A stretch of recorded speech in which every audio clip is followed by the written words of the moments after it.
देवी पार्वती और भगवान शिव कैलाश पर्वत पर ही रहने लगे और इसे अपना निवास स्थान बना लिया। ज्यादातर समय शिव बाहर रहते थे और अन्य जिम्मेदारियां निभाते थे, जबकि देवी पर्वत पर अकेली रहती थी। एक बार जब भगवान शिव कैलाश से बाहर चले गए, तो पार्वती को बिना किसी व्यवधान के स्नान करना था। घर की रखवाली करने के लिए कोई भी उपलब्ध नहीं था। इसलिए उन्होंने हल्दी से एक बच्चे की मूर्ति बनाई और अपनी दिव्य रहस्यमय शक्तियों का उपयोग करके उसमें प्राण फूंक दिए। उन्होंने इस वफादार और बहादुर बच्चे का नाम गणेश रखा और उसे किसी भी अप्रिय परिस्थिति से बचने के लिए परम शक्तियों का आशीर्वाद दिया। अब उन्होंने गणेश को घर की रखवाली करने के लिए कहा और कामना की कि जब तक वह स्नान से वापस न आ जाए, तब तक कोई भी घर में प्रवेश न करे। जब देवी स्नान कर रही थीं, गणेश पूरी सतर्कता के साथ परिसर की रखवाली करते हुए दृढ़ रहे। तब तक भगवान शिव प्रकट हुए और घर में प्रवेश करने के लिए आगे बढ़े, जो कि ड्यूटी पर तैनात शिशु रक्षक के लिए एक तरह का अतिक्रमण था। गणेश ने उन्हें रोकने की कोशिश की, लेकिन शिव ने हटने से इनकार कर दिया और घर में प्रवेश करने पर जोर दिया। उनके बीच कई बार बातचीत हुई। शिव घर में प्रवेश करने पर अड़े रहे और गणेश अपनी मां देवी के आदेश के शब्दों से बंधे हुए थे।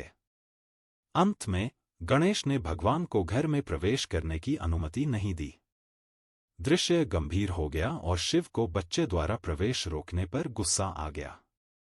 चूंकि भगवान शिव को नहीं पता था कि यह अज्ञात बच्चा कौन है, इसलिए उन्होंने बच्चे को नष्ट करने के लिए बल का प्रयोग किया।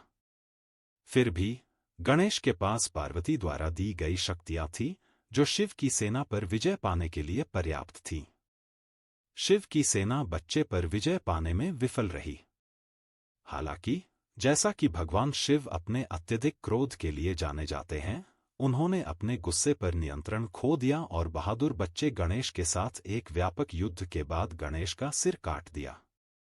इसके तुरंत बाद देवी पार्वती बाहर निकलीं और देखा कि उनका शिशु बुरी तरह घायल है और उसका सिर धड़ से अलग हो गया है। अपनी सृष्टि के इस तरह विनाश से उनका क्रोध चरम पर था। वह शिव पर भड़क उठीं और अपने अत्यधिक क्रोध में उन्होंने पूरे ब्रह्मांड को नष्ट करने की धमकी दी। अब ब्रह्मांड भगवान ब्रह्मा, भगवान विष्णु और भगवान शिव की सामूहिक जिम्मेदारी थी। भगवान ब्रह्मा ने देवी के क्रोध को देखा और शिव की ओर से उनसे क्षमा मांगी, उनसे ब्रह्मांड को नष्ट न करने का अनुरोध किया।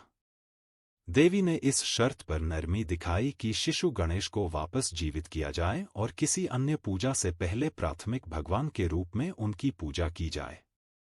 भगवान शिव को भी अपने क्रोध में की गई गलती का एहसास हुआ और उन्होंने देवी से क्षमा मांगी। उन्होंने अपने सैनिकों को जंगल में जाने और पहले जीवित प्राणी का सिर लाने का निर्देश दिया। संयोग से उन्हें पहले स्थान पर एक हाथी मिला और वे उसका सिर वापस ले आए। इसे फिर गणेश के शरीर पर रखा गया और भगवान शिव ने उन्हें जीवित किया और उन्हें अपने पुत्र के रूप में स्वीकार किया। देवों के देव गणेश का जन्म इसी प्रकार हुआ था और सबसे पहले उनकी पूजा की जाती है।